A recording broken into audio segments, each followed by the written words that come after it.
What's up, everybody? It's your boy, Leroy McKenzie Jr., coming to you for the Authors Showcase, the National Black Unity News Authors Showcase. We are here. As you all know, we are doing the showcase of authors for showcasing authors who are doing phenomenal things in and through the community, for the community, giving them the opportunity to talk about their message, their mission, their message, their movement, and their motivation. And we're going to jump right in today. I have a phenomenal guest with me today that's going to be talking with us. And he is someone that, if you're not familiar with, then you hopefully will be familiar with him after this podcast. So we want you to be able to tune in, grab your notepads and pencils, because I promise you this is going to be a ride that you are going to want to take some notes on. This is going to be a conversation that is going to be motivational. It's going to be educational. It's going to be educational. It's going to be a conversation that is going to activate you, and it's going to be one that motivates you, and it's going to want to be one that elevates you. I promise you. After getting off of this conversation with this gentleman that I'm about to introduce to you, you will be motivated to take you, yourself, your brand, your business, everything about you to that next level. So I want to introduce everyone to none other than brother Donald Dowridge Jr. And he is um, let's call him an entrepreneur. He is a motivational speaker. He is a speaker, and then he is also an educator. And I'm gonna call him that. He's an educator. And if he looks a little bit familiar, you might have seen him on. You might have seen him somewhere in the month of February, not just in the month of February, but everywhere. But he may look a little bit like one of our abolitionists.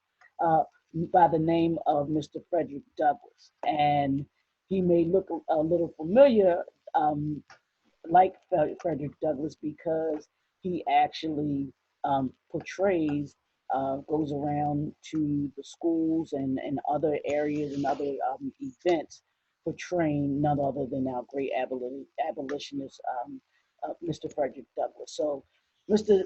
Dowridge, I want to welcome you and thank you for joining us today. How are you, sir? I'm doing fantastic, and sincerely thank you for this avenue, if you will. And it's a pleasure to be here with you, my brother Leroy. Thanks for dialing me up so that I can have this opportunity to come on your show. Well, brother, the message that you have, the mission that you have, the movement that you have created, and then also the motivation that you garner behind everything that you do is phenomenal. So I appreciate you taking time out of your busy schedule to be able to join us and to be able to pour into the watchers and the listeners of this podcast in order to be able to fill them up, as I know that they will be filled up by just your energy alone, but also the information, knowledge, and resources that I know that you will provide. So let's start off by doing this. I want you to tell the people a little bit about you, because I don't do bio. I don't really want to read people's bios and everything like that. But what I want you to do is just tell people a little bit about who you are, a little bit about your background, and then we'll get into our conversation about your motivational moment. First of all, I'm just going to come out and say proudly, I'm emphasizing the proudly that I am a native of Baltimore. I am a diehard Baltimore Raven fan, Baltimore Bullet fan, even though they're no longer there. They are the Wizards, Orioles. As a matter of fact, when I'm in town, I'm always at the Lexington Market. If you want to find me when I'm in town, find me at the Lexington Market. Matter of fact, I'll be there on the 29th. So if you want to find me, oh, darn, the Lexington Market is closed on Sundays, but I'll be there Monday. During my time in Baltimore, from the age of, well, my birth until 12, I ventured through some very harsh foster homes. I left Baltimore when I was 12 and was taken to the South Bronx, where I lived there from the age 12 until 17. Again, it was very harsh. Um, and then I made my way to Tampa, where I currently reside, from the age of 17 to the right young age of where I am today. Um, During that course of time, I wound up joining the military, the United States Army. From there, I joined the United States Post Office, where I became the first Black male manager of a department at the main post office here in Tampa. My initiative working there at the post office basically was to become the first Black postmaster of Hillsborough County. Now, Hillsborough County is the county that Tampa is in, okay? And of course, the county is bigger than Tampa. I stayed at the post office for 11 and a half years until, or in the midst of the 11 and a half years when my son, when he was in the 5th grade, came home. And I like to tell the story. When he came home, he bust me. Yeah, he bust me. And you might be wondering, like, okay, what were you doing that you got busted? Well, believe it or not, I was laying on the couch, drinking a 40 and looking at the Jerry Springer show. And he just happened to walk in when the fights were starting to break out. And he said, "Dad, would you come and speak to my class?" And always wanting to be my son's hero, if you will. I obliged. Now that was on a Friday, and my days off from the post office was Thursday and Friday. And to be honest with you, Brother Leroy, my initiative was to go in, speak, do that speaking engagement, a volunteer speaking engagement, and Saturday return back to post office and continue my ride or my strive or my quest to become the postmaster of Hillsborough County. Unbeknownst to me, when I got home that evening, there were 5 calls on my answering machine, and this is before the cell phone. So those 5 calls were from 5 different schools that had got the word of me speaking through the teacher, and I will say his name, Mr. Horn, Mr. Maurice Horn, who I, believe it or not, I saw last Sunday when I received my Humanitarian Award, 2020 Humanitarian Award, and it was an honor, always an honor to see him because he more or less opened up the door to where I am now. Moving forward from there, I began writing, and unfortunately, I don't have a copy of my first book, which is Truth in the Poem. I started writing that one. That came out in 1992, and I don't know if you can see, this is my second book here, and it's a paperback, small book, and it's entitled The Key, Coping with a Better Self. This book came out in 1995. And then I went on and my speaking engagement started picking up. And in 1996, I had to make a choice between the post office and my speaking. So on November the 22nd, 1996, my son's 18th birthday, I asked him repeatedly, did he want to go to college? Repeatedly, he said no. And upon that last no, I made my exit out of the post office through retirement. And I was at the age of 39 at that time. From there, engagement started picking up. And in 1998, through the blessings, I managed to get my first real contract with Lockheed Martin. And that allowed me to travel and do speaking engagements throughout Lockheed Martin. And to be honest with you, they had a side contract of working with welfare recipients. And I was assigned to empower, motivate, the welfare recipients, if you will, to prepare them for job, to make them job ready. And this contract came under the umbrella of President Clinton, who came up with the Welfare to Work initiative. And I don't know if you recall that. And that initiative made its way down to Hillsborough County, Pinellas County, and I was contracted under Lockheed Martin, Pinellas County. And I mean, it's just astronomical what happened preceding that. It was like doors were flying open everywhere.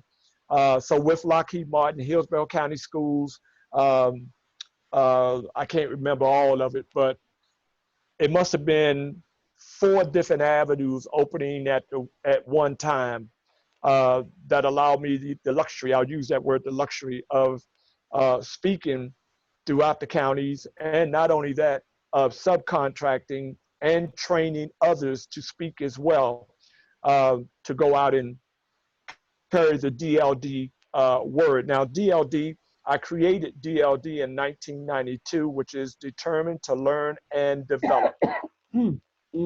It's also the initials to my name, Donald Lee Dowridge. Right. One of my mentors, believe it or not, I mean, this story can't happen no better. I was looking at, I don't know if you're familiar with Miss Dorothy Bulware. That name sounds familiar. Yeah, she does a lot of online Facebook, and matter of fact, she was an editor with the Afro newspaper. Okay. So she more or less keeps the community adjust to what's going on.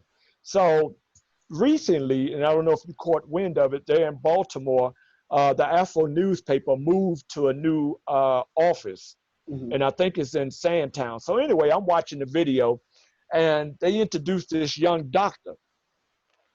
Would you know, by coincidence, this young doctor's name is Dale Green, all right? He spells it D-A-L-E. I just got the new, because I get the Afro from Baltimore, and I just got it the other day. And they're all on the front page with the Mayor Young, et cetera, et cetera. So while I'm watching this video, I wound up calling a gentleman here by the name of Dale Green. Dale Green is my mentor, and he's the one that came up with the Determined to Learn and Develop back in 1992, all right? So I call him and I tell him, I say, Dale, you ain't gonna believe this, but I'm watching this video, and there's a young man who is a doctor by the name of Dale Green. So he chuckled, and I just wanted to bring that in as a sidebar. But getting back on point, from there, I continued to speak, continued to write. I ventured out into radio shows, doing motivational radio shows, which I came up with the Motivational Moment. The Motivational Moment consists of 60 seconds of motivation, all right? So the local radio stations, what they did, they picked me up, and they would broadcast the Motivational Moment 3 times a week. Sometimes, during the rush hour in the morning, rush hour in the evening, and noon, okay? So at the time, I wound up being on like 4 or 5 different radio stations here in the Bay Area at one time during the Motivational Moment. And it still goes on today, okay? And that's from the 90s to here we are. And, with intermittent, pauses in the middle. So, I continued my writing and just branching out. And as a matter of fact, from 2002 to 2006, I made my way back to Baltimore. Okay. During the time that I was in Baltimore, I contracted with an organization there, the Maryland Educational Opportunity Center. And through that, I don't know if you're familiar with that, they're on Maryland Avenue. It was on Gwynn Oaks during the time I was there, but they moved and they're on Maryland Avenue now. And during my stay there, I was basically commissioned to travel to different schools. I would even go to the Release Center there on Greenmount Avenue. I would even go to Supermax. I would visit the Jessup Correctional Center for men out there by on what's that, 295? Off of 295. Yeah. If you take Right, 295 or 95, either one you can get to. right, by Fort Meade. Right. I would go out there and I would conduct sessions with, with the inmates. And basically what it was teaching the FAFSA, which is basically preparing, people for young people and those who wishing to go to college or universities, preparing them through the FAFSA form and the Stafford loan and the grants and what have you. And forgive me if I'm stuttering because it's been a minute since I've done it. And then on top of that, I got a break with The Wire. I had the opportunity to appear in season 3 of The Wire.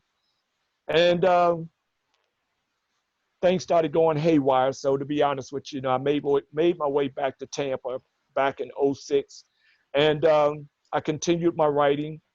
And believe it or not, moving up to 2009, I got this, as I was brushing my teeth, I heard Fredrick Douglass 3 times. And from there, I moved, and here we are 11 years later, traveling the country portraying Fredrick Douglass. Not only that, in 2013, I came out with my 13th book, which is The Power of Being a Winner. Now, the backdrop of this book is that it was really written in 1995 on the heels of meeting Mr. Miles Monroe, who is no longer with us. Mm-hmm. This brother, he inspired me, and I was working at the post office. He inspired me, and I wrote the book, but then I put it away. After 10 manuscripts, I put it away, and believe it or not, 17 years later, it came out. When the book appeared, it appeared #1 on the Barnes and Noble's list of self-help books. In between that time, going back to maybe 1996, I've had the opportunity to be in the company of great ones, such as Mr. Les Brown, who took me under his wings and shared a smorgasbord of knowledge that I still use to this day, that I'll never forget, and knowledge that I share with others in reference to the motivational world, and one who is wishing, dreaming, and has aspirations of moving forth with their life. And not only moving forth, but conquering success in their life. Just to show, these are a few of my books that I've written in the past and self-published. I'm showing you what is called Prosperity, Wisdom, and Growth. 12 Ways to Positive Avenue. Kids book, 10 Reasons of Coping with a Better Self. And believe it or not, Detour, which was a pamphlet book, if you will, that I wrote during my stay in Baltimore. Now, this is a Christian presentation, the million, establishing total obedience, uniquely reborn. And it says on the bottom, the Empire Group, which was located, if I'm not mistaken, on Greenmount Avenue. Is it Greenmount Avenue? I could be mistaken. I can't remember the street that it was on, but it was not too far away from, no, it was on Charles Street. And it was not too far away from the NAACP office, not the main office, but the office that was on Charles Street, a block away from where the Afro was located at that time. We also had the Black Heritage Festival that appeared in Tampa, started in Tampa in the year 2000. And also it was on the heels of when the Baltimore Ravens won the Super Bowl, and they played it here in Tampa against the New York Giants. When the festival began, the Black Heritage Festival, I was one of maybe a few who donated X amount of dollars funding for the festival to, to take off. And here we are. We just celebrated the 20th year of the festival under the guidance of the one and only Dr. Samuel L. Wright Jr. or Sr. And just recently, on my birthday, 2019, Thanksgiving Day, my 14th book, Motivational Moments, premiered. So, go ahead. Now let's talk about what got you started writing, because you have 14 books. What was the starting point for you with wanting to write books? Well, my starting point, believe it or not, when I was in the military, my wife and I my wife then was going through some issues. I was in California. She was here in Tampa. No, I take that back. I was in Germany. And I wrote her, believe it or not, I wrote her a 12-page letter. And the letter consisted of poetry, okay? When I returned back to the States, I wound up at Fort Ord, California. While at Fort Ord, California, and during this time, 1980 to 1982, I'm sure you recall the killings that were taking place in Atlanta. I wound up writing an article for the Black-owned newspaper, which was called, and I don't know if they're still in existence to this day, but at that point, it was called the Seasider newspaper. I wrote an article for them, and I forgot the name, something about saving our children, something of that nature. I wrote that article. And from there, off and on, writing became an essence for me. Now, I will share with you that when I was in New York at PS 146, I was in the 6th grade. I'm not ashamed to say it. I was in the 6th grade, and believe it or not, I had issues reading. And the little girl that I had a liking for, she and another girl came in the room, and she pointed at me. I was sitting at the desk, and she pointed at me, and she said, "You see that boy over there? He can't read." And Brother Leroy, she was my inspiration to pick up a book, okay? And there was also a gentleman by the name of Paul Harvey, okay? Paul Harvey used to do on CBS. He used to come on CBS TV during noon hour, and he would come on with, "And this is the rest of the story," okay? Even though I was out there doing what I was doing, what Paul Harvey was saying, it kind of appealed to me. And I was just taking this stuff in. And later on in life, I saw myself more or less picking up a pen and wanting to put pen to paper, okay? And as I got into the motivational world, listening to people like Les Brown and going to Amway meetings, it was always said, make sure you have a product, something that you can leave, if you will, that you can leave with your audience. And that was more or less a few icings on the cake that started me to want to write. And Leroy, I'll be honest with you, my brother, I love writing. I mean, I got so much stuff stored in this computer of my writings that I don't even know if I have time to put it all out, But writing comes to me second nature. And, I have a degree, but it's not in, education. It's not in English. But, I just put it all on God that my love, besides speaking, is writing. So that's the essence of the 14 books. Now let's talk about your last book that you just held up, the Motivational Moments. Where did that come from? Where did that particular book come from? How did you come up with, develop that? And then let's talk about what that book is about and what Motivational Moments is about. Okay. Now, I don't know if you can see this, but this is a flyer more or less of the motivational moment, okay? Right. And these are the 4 radio stations that I can be heard on doing what I mentioned earlier, the motivational moment, okay? Mm. So what I did, for instance, here's one, which is Power Up, okay? And this is in the book, Power Up. So what I did from 2007 to 2019, okay? That's 12 years of motivational moments. What I did, I took 30 of those motivational moments and I put them in the book.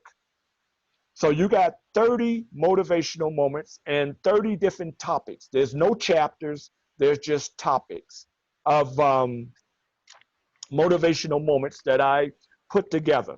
Okay, such as, again, I don't know if you can see this, but these are the topics, all right, of motivational moments that I put together. For instance, as I look, are you great enough? That's just one of the topics that I spoke on within the 60 seconds, the 60 minutes, or should I say 60 seconds for a minute. Now, in order to put it in the book, it's more than 60 seconds.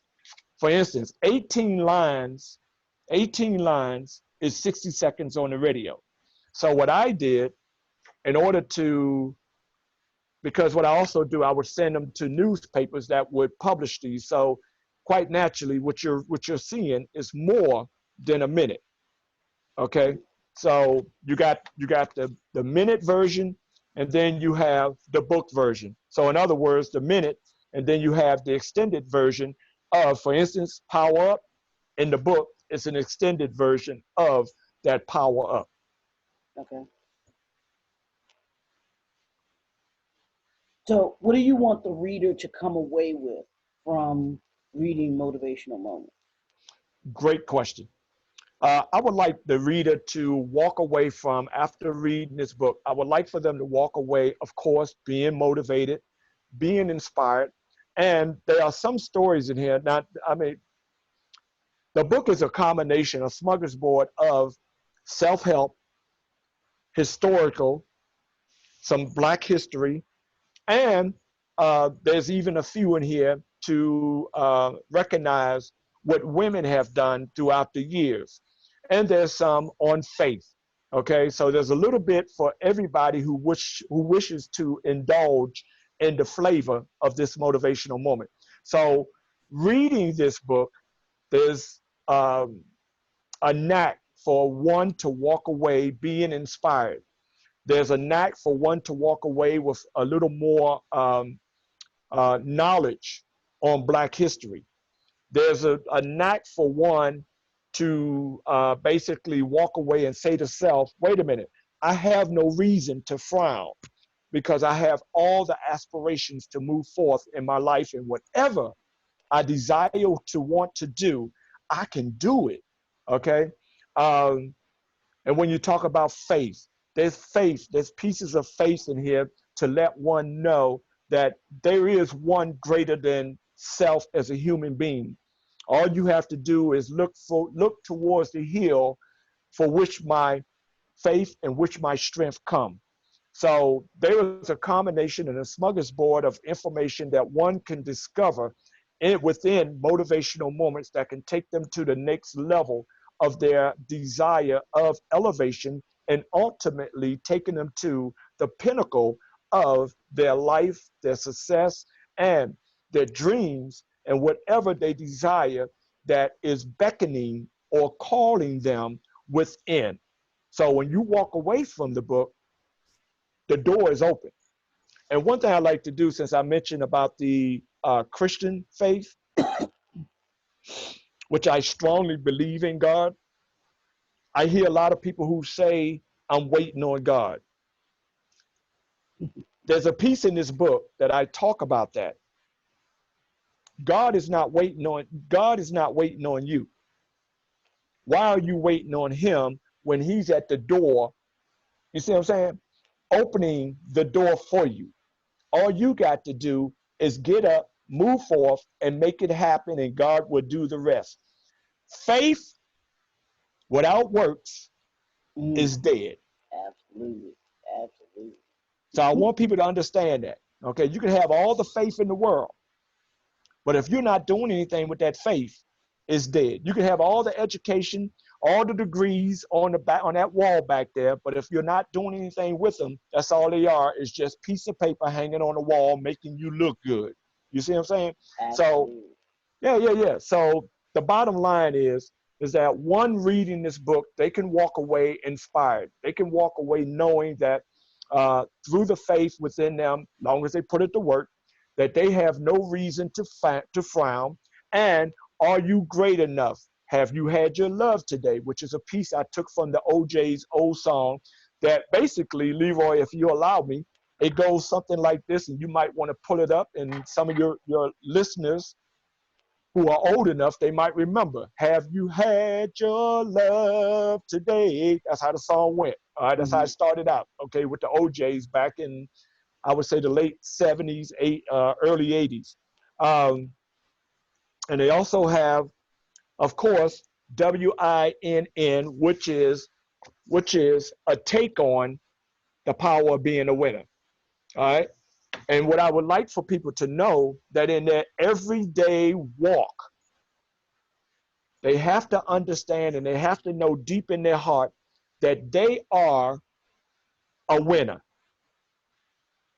And I know, like you know, Leroy, you've been on earth long enough to know that people will come by and they will do this to you.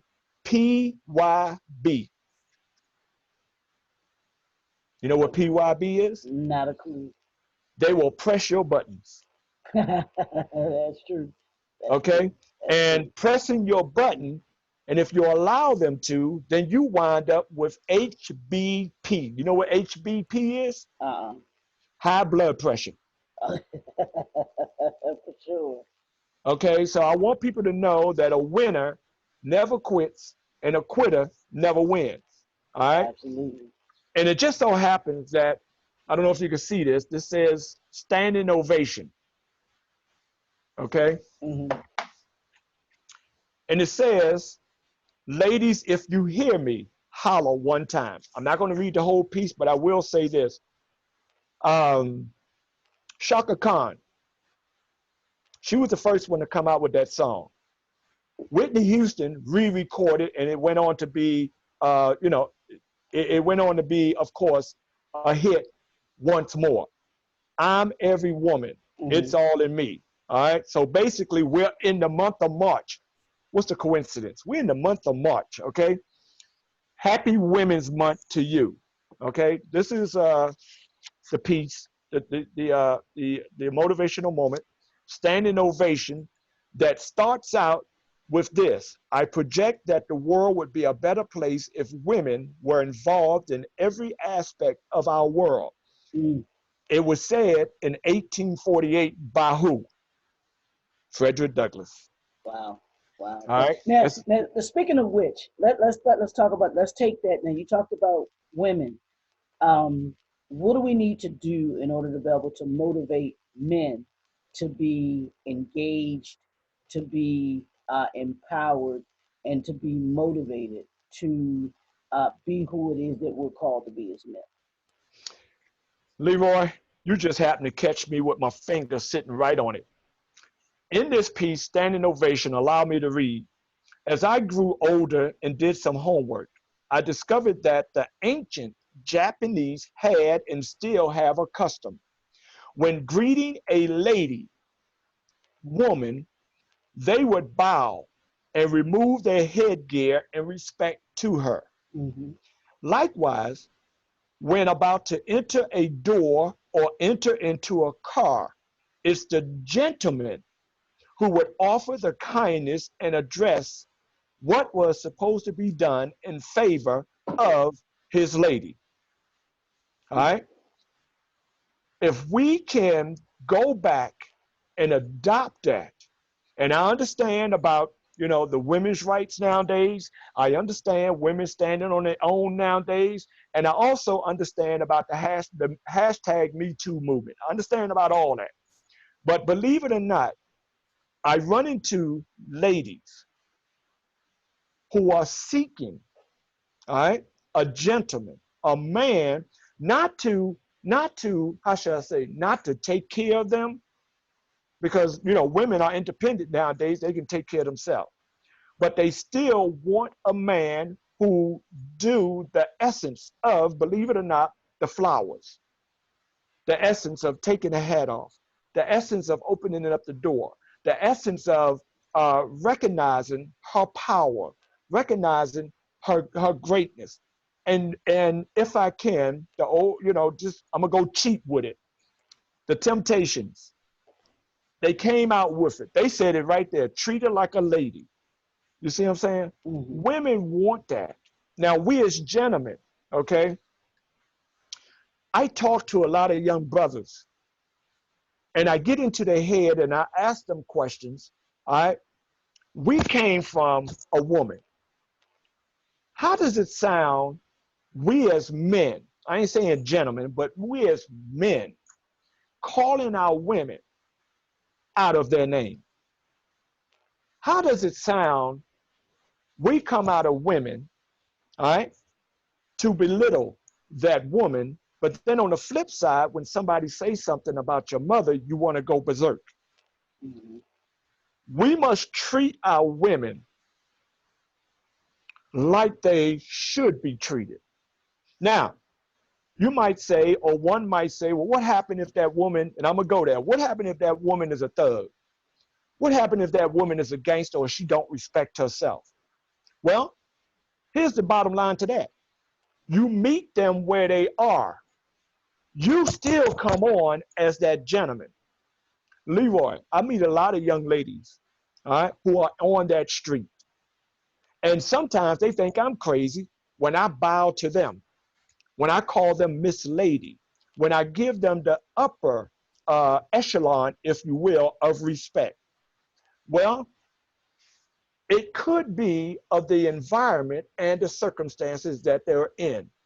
But we as men, oh man, especially black men, it's up to us to hold on to the Constitution. There is no Constitution, but hold on to the Constitution of inspiring our sisters, lifting our sisters, and helping them to the pinnacle of being the best ladies that they can be.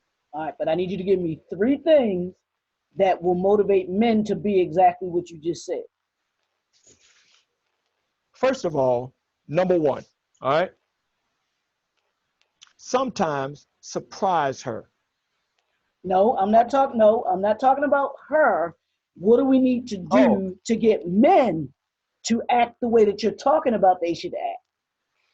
great question. All right, let me try to sum it up like this. All right,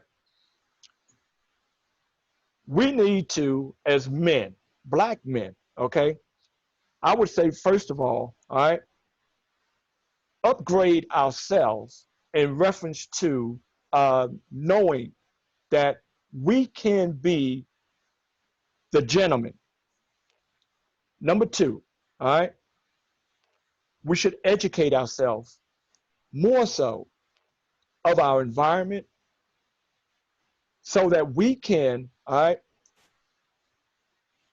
be that shoulder that we should be. And if I may, can I bring this part into it too? All right. If we are that dad, that father, be that ever present father, dad, because that right there has a bearing on that young boy that's coming up. We must stand back into that vacancy that has been created as the man and take on the stronghold to stand tall, if you will, to show the world, show America that we are more than a conqueror and being that man and what we were born to be.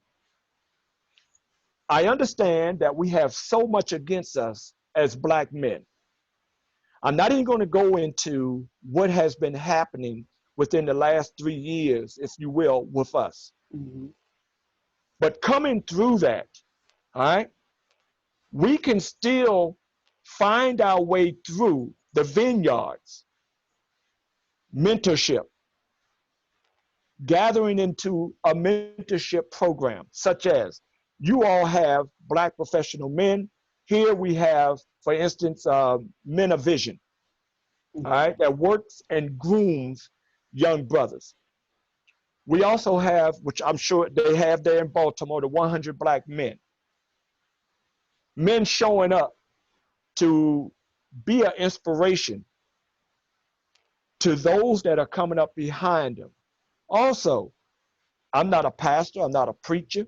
I wasn't born to be one, but Brother Leroy, teaming up with other Black men played a big role in who I've become. Absolutely. I've had Black men to take me under their wings, all right? And to be willing to open up for that mentorship, to ask those questions that are very valid. And last but not least, I had this discussion yesterday, big discussion. You know what that discussion was, brother? It was about not being selfish as a Black man. Unfortunately, in a certain portion of your life and my life and many Black men's lives, all right, we have a selfishness. It's all about me until, here's the hammer. Here's the hammer. I hope you can handle it. It's all about me until I'm laid in the coffin. What do I mean? I'm talking about prostate cancer. Black men, for our longevity, all right? I'm not, you talk about black boys that are leaving here at an early age. Another sure way that we as Black men can stand tall in the saddle is a showing that we have our prostate checked once we reach either 35 years old or 40 years old. I am very big on that. It is a beautiful thing when I travel. And you know what I see, Leroy? When you ask me about the man, I don't care if that Black man is a thug, a gangster. I don't care if he wears a suit. I don't care if he's in. But when I see this, it perks my heart up. When I see that either one of those young Black men with their baby in their arms, and I have the audacity and the gall to walk up to them and ask them, excuse me, young brother, excuse me, sir, excuse me, Mr. Gentleman, is that your baby? Is those your babies? And you know what they say? They say yes. And you know what I wound up doing? I'm just a crazy man. You know what I do? I give them a standing ovation. That is a beautiful sight in my eyes to see these brothers standing up to the plate and taking care of their own. And watch this. You know what I saw one day? Can I share with you what I saw one day? I saw this at a McDonald's. I saw this at a McDonald's, a brother dressed as a first-class thug with his girl and his baby in McDonald's. The dude was up there ordering his meal. When he came back to the table, you know what he did? He got down on one knee and he said it loud, baby, here's your food. Brother, I did somersaults around McDonald's. It might have been, you might have seen it on CNN.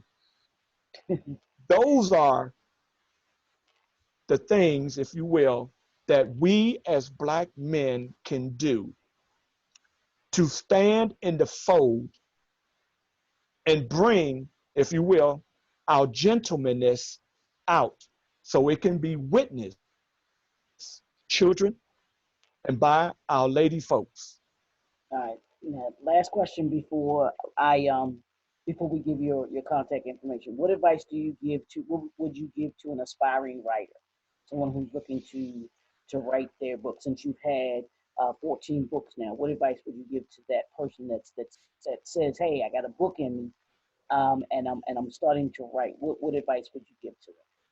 The advice that I would give them is the same advice that was given to me 100 years ago. And that advice is, get you a recorder. Your smartphone has a recorder on it where you can take notes where you can record what's on your mind at that given time that you can put down in your book. The second thing I would say is that this tool right here is a very important tool. All right. I have a book here, but I can't move it. It is a journal where I write down a lot of my thoughts. All right. And I begin to write everything.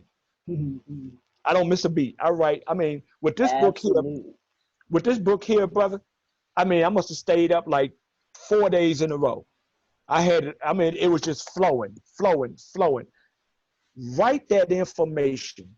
As it flow, write it, write it, write it.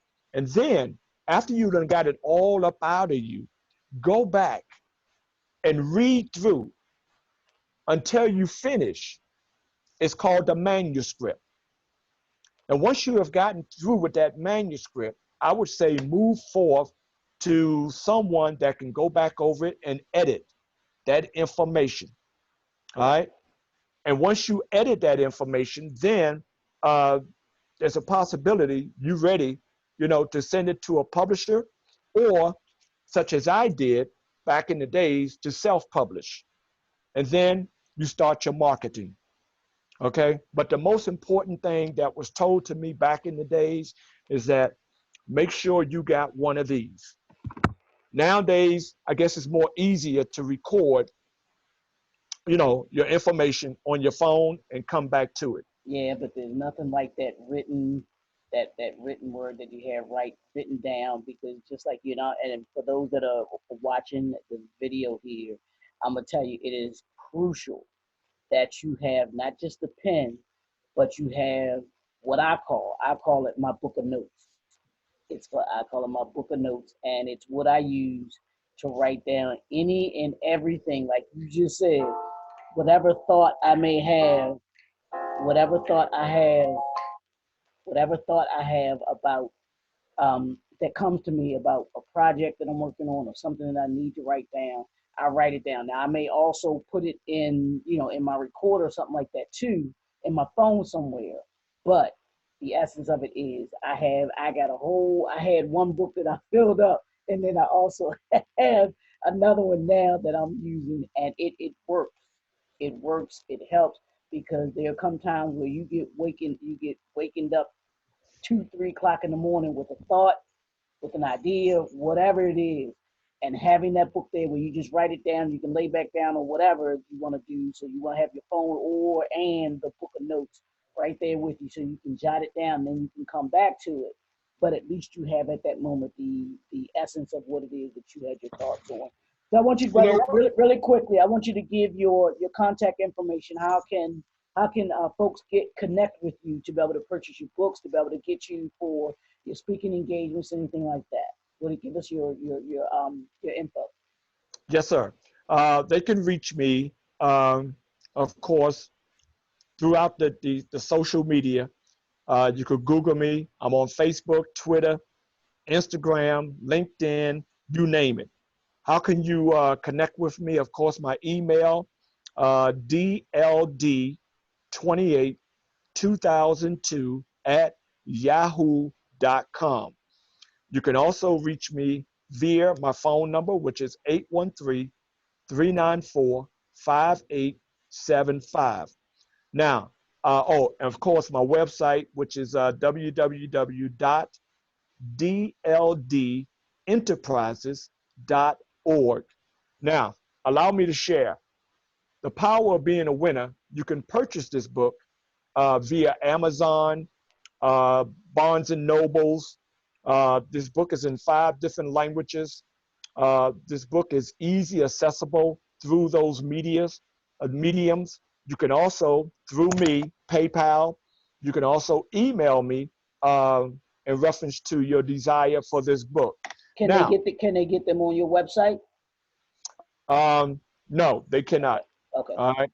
But they like can I connect said, with you directly. Okay. they can do now. Yeah, they can connect with me directly. Now, this book here, it was more or less self-published. So this book would be PayPal, Cash App, or of course you can email me, and you can phone me in reference to the copy of Motivational Moments. Okay. So again, this is online. This book here, PayPal, email, and of course the phone number 813-394-5875. And yes, the book will be mailed to you directly with, may I add, with, which is not there, autograph directly to you from me. Well, brother, it has been, like I told y'all, it was going to be a ride today. And this brother is one of the ultimate motivators when it comes to getting people positioned for where they want to go. So you want to connect with him. You want to purchase his books off of Amazon, or connect with him directly to be able to get it from there. You can actually connect with him to have him come out and speak to your organization, speak to your school, those kind of things, because these are the kind of people that I call who are impact changers. And I'll say this, and I'm gonna keep saying this, that chase the impact, because when you chase the impact, you change the world. And this is one of those brothers that is changing the world one person at a time, one motivation at a time.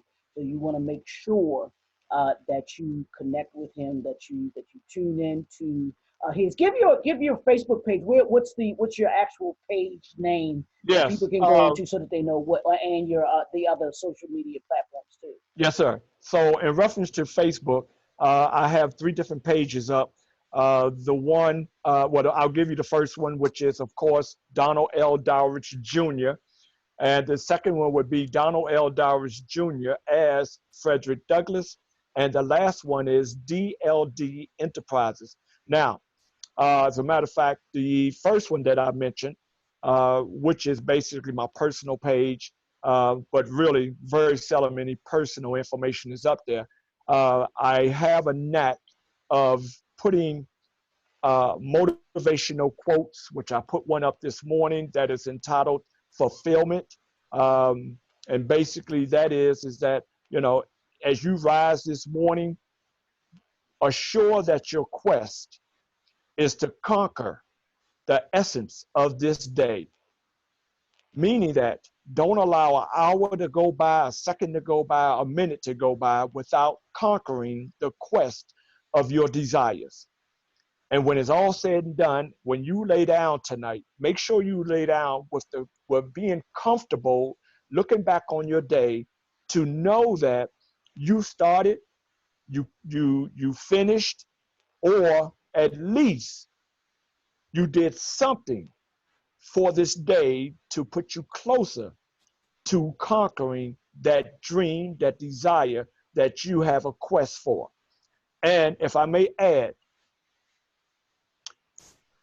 there's a few who, how can I say, who have the pink slip. The pink slip is basically when you are fired, for a lesser word, from your job. There's a reason for that. The reason is to take you into the next chapter of your greatness. But you have to be keen to that, because you have a gift and a talent that was stored within, and you might have got it from that previous job. Turn that bad boy into a marketing scheme that will what?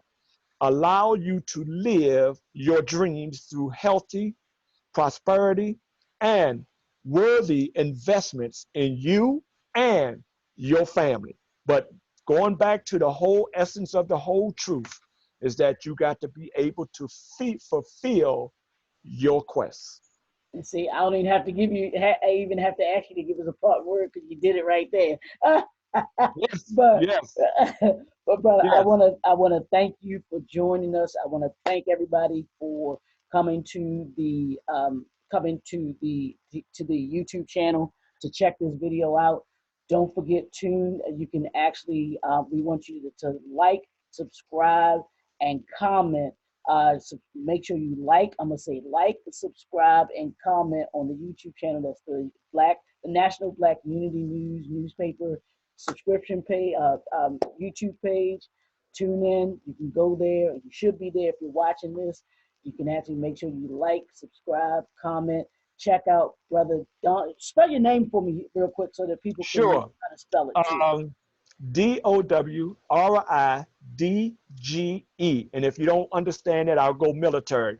Delta Oscar Whiskey Romeo India Delta Golf Echo Dowridge. Yes, sir. And Yes, the sir. first Great. name is Donald. Oh, So hey, don't get it mixed up now. It's Donald. Don't throw a T in there. It's I Donald know. with a D. Exactly. Brother, this has been awesome. I thank you so much for being with us. Y'all know what it is. It's the Author Showcase. We want to thank y'all for being with us.